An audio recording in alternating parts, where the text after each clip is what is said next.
In School District 47, we have a commitment to student success and measuring success and the outcomes. Each year, the board prepares and submits a report to the Minister of Education on learning outcomes with specific criteria in reporting. The annual report reports on our strategic plan, and that plan is developed through performance and growth plans in all of our schools that lead to data and outcomes around student success.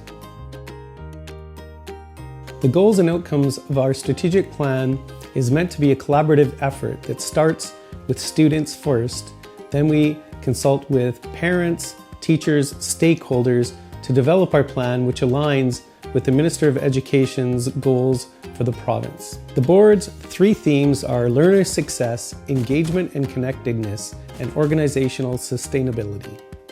We have many goals and outcomes. The key priorities last year were Indigenous education, early learning, and mental health.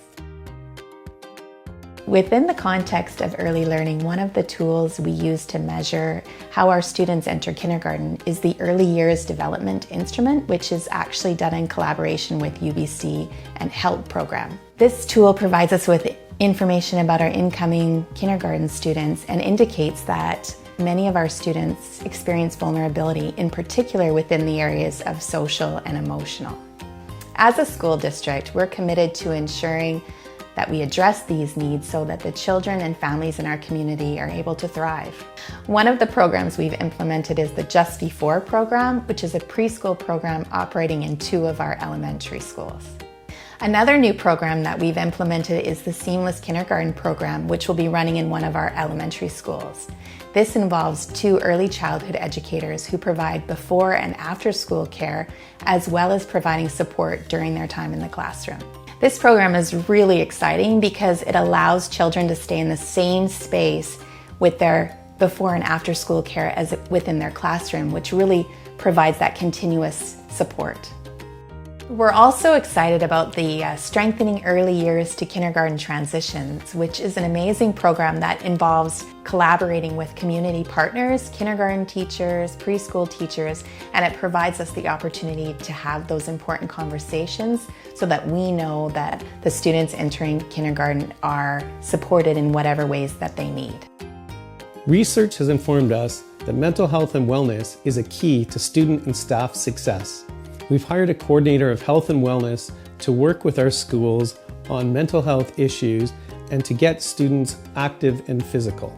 We have committed to trauma-informed practice in all of our schools and continue to provide professional development and in-service. Mental health has been a priority for our school district for several years. The pandemic has served to increase and highlight the need for us to be supporting and promoting mental health in schools for our staff and our students and our broader community. Our areas of focus are mental health literacy for students, staff, and families, and to improve our culture of acceptance, tolerance, mindfulness, and respect. That the Ministry of Education and Childcare has released 2 documents over the past few years that help to guide our practice and to help inform our practice and how we support the mental health and well-being needs of students and staff. Another area of focus is mental health in the classroom, which encompasses core competencies as part of BC's curriculum, Indigenous knowledge and perspective, as well as physical and mental health.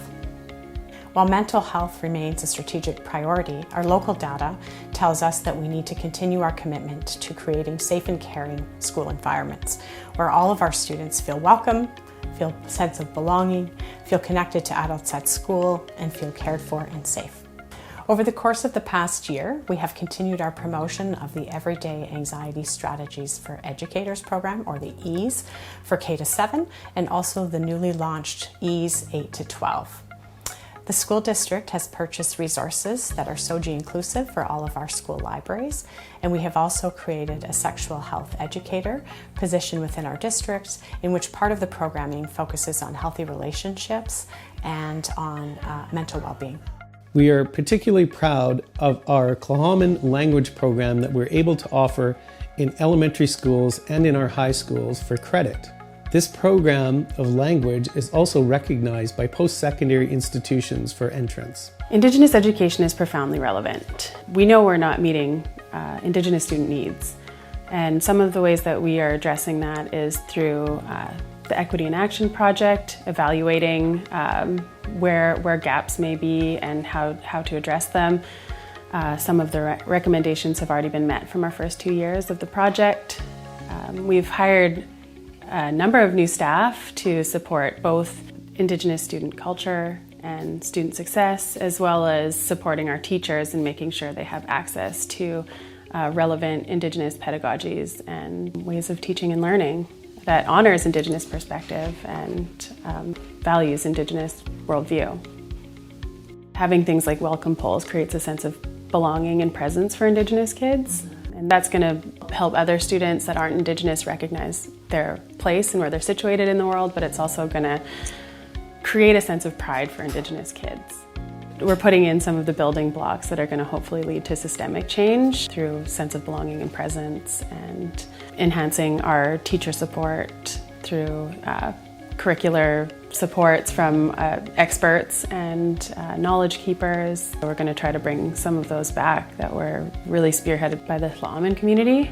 You know, our elders and our ancestors have been doing things in a certain way for a long time, and it's now providing a roadmap to where public education can be.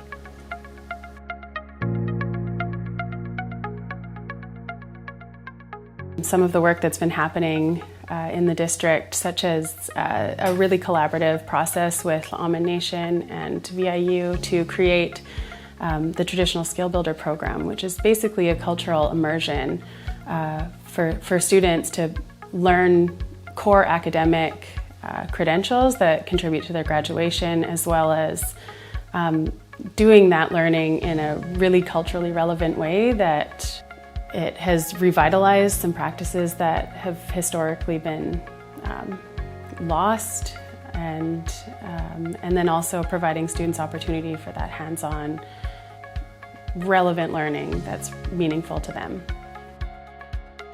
The refocusing of our support workers into CHEP workers, which in the Ayajutham language means auntie or uncle, and then it kind of captures that essence of an adult who cares and has a vested interest in your well-being and success, and it also recognizes the individuality of the workers and recognizes their unique gifts. You know, not all aunties are the same and not all uncles are the same, but they each have something meaningful to teach you. Our vision for student success in School District 47 is really about ensuring that every student maximizes their full potential. We want to make sure that every one of our students graduates and crosses that stage with dignity, purpose, and options. One area we're particularly pleased with is our 5-year graduation rate. The 5-year graduation rate is what the ministry uses for students entering grade 8 and how long it takes them to grad with their requirements in the graduation program. So over the last 5 years, we've been able to raise our 5-year graduation rate almost 25%. So that's one area we're really happy about. We're very fortunate in School District 47 to be able to offer so many different programs to our students in the graduation program. From academics, electives, dual credit programs, specialty programs, we have something for every student. And that's an area that we continue to focus on and grow and add new programs each year. There truly is something for everyone. And ultimately, we want our students to graduate with the skills and the knowledge to go into all the different directions that they would want to pursue. I'm optimistic about the future. After years of decline, we are now managing growth. We have excellent staff, students, and we're able to add programs and services to better meet the needs of our students, our staff, and our community.